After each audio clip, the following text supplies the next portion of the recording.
Selamat pagi, pagi-pagi selamat. Bagaimana Bapak Ibu, saudara-saudara sekalian? Apa kabar? Ya, sebelum kita mengisi hari ini, mari kita membaca, merenungkan firman Tuhan kita. Sebelumnya, mari kita berdoa terlebih dahulu.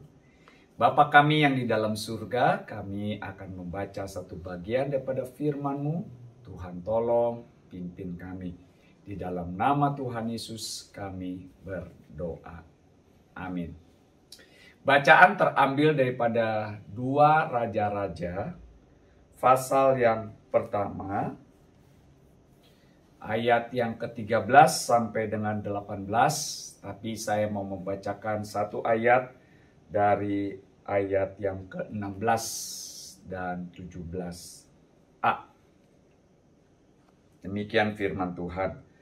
Berkatalah Elia kepada raja, beginilah firman Tuhan, oleh karena engkau telah mengirim utusan-utusan untuk meminta petunjuk kepada Baal Zelub, Allah di Ekron, seolah-olah tidak ada Allah di Israel untuk ditanyakan firman-Nya.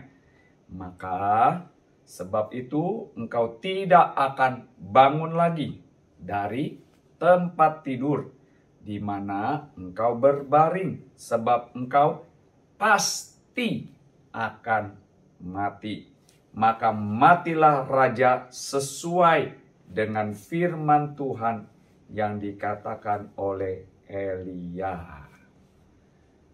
Bapak Ibu, saudara-saudara, bagaimana kalau Bapak Ibu menghadapi masalah? Ya, ada satu iklan yang bagus tuh, mengatasi masalah tanpa masalah. Tetapi ini Raja Ahazia mengatasi masalah malah menambah masalah yang lain, bahkan berakibat fatal, yaitu kematiannya. Singkatnya, Raja Ahazia jatuh. Dan pada waktu jatuh, dia mengalami sakit, lalu dia ingin sembuh. Maka dia mau menyuruh orang untuk menyembuhkannya. Tapi sayang, dia dapat masalah, dia bukan mencari Tuhan yang menjadi Tuhan dan juru selamatnya, tetapi dia justru mencari masalah baru. Sehingga dia tidak mengandalkan Tuhan. Nah, pada saat itulah dia ditegur oleh utusan Tuhan melalui Nabi Elia. Tapi dia malah menambah masalah lagi dengan mengirim perwira dengan pasukan.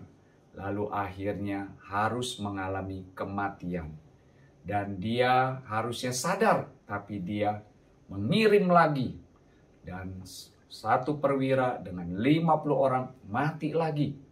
Dan dia belum sadar, menambah masalah lagi dan masalah lagi.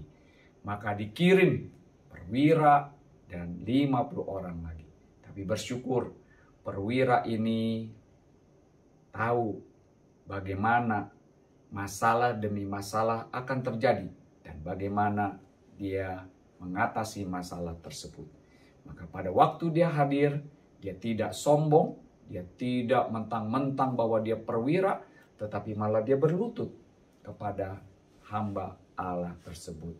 Bahkan meminta belas kasihan agar dikasihani. Puji Tuhan, Tuhan menjawab sehingga dia selamat. Bahkan juga anak buahnya 50 orang itu selamat. Bagaimana Bapak, Ibu, saudara-saudara pada waktu menghadapi masalah? Apakah kita dengan logika kita, dengan kekuatan kita, atau mengandalkan manusia yang lain? Maka di sini diingatkan, terkutuklah orang yang mengandalkan orang. Diberkatilah orang yang mengandalkan Tuhan. Tuhan kita Yesus sendiri juga. Pada waktu justru dia sebelum menghadapi masalah, dia datang kepada Bapa. Berdoa sungguh-sungguh. Bagaimana Bapak, Ibu, saudara-saudara sekalian? menghadapi masalah, mari kita dengan tenang, mari kita datang kepada Tuhan. Dan kita minta pimpinan Tuhan. Biarlah Tuhan yang berjalan di muka, kita mengikuti setiap langkah Tuhan dari belakang.